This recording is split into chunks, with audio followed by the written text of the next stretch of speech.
सुबह की नरम धूप शहर पर फैल रही थी। ठंडी हवा चल रही थी और एक छोटे से ढाबे के बाहर एक भूखा कामपता हुआ पप्पी पड़ा था।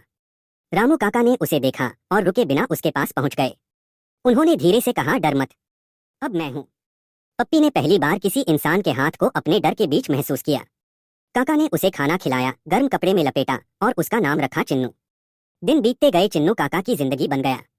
ढाबे की हर सुबह उसकी पूंछ की हलचल से खुशी से शुरू होती और हर रात काका की गोद में आराम से सोकर खत्म होती। लेकिन काका बूढ़े थे, उनकी सांसें पहले जैसी नहीं रहीं। फिर भी वो मुस्कुराते रहे, क्योंकि अब उनके पास चिन्नू था। एक दिन काका बहुत कमजोर हो गए।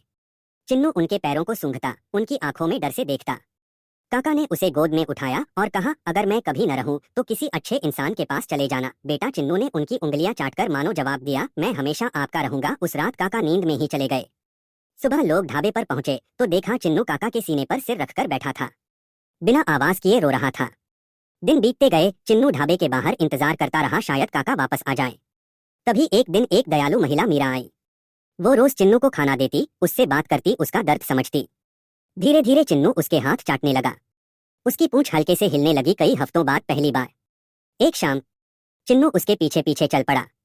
मीरा ने उसे उठाया और कहा, चलो मैं तुम्हारी काका बन जाती हूँ। चिन्नू ने आसमान की ओर देखा, मानो कह रहा हो, काका, आपने कहा था अच्छे इंसान के पास जाना, मैंने ढूंढ लिया। और बहुत दिनों बाद एक बार फिर उसकी पूंछ खुशी से हिली। चिन्नू को फिर से एक परिवार मिल चुका था। कहानी खत्म, लेकिन प्यार नहीं।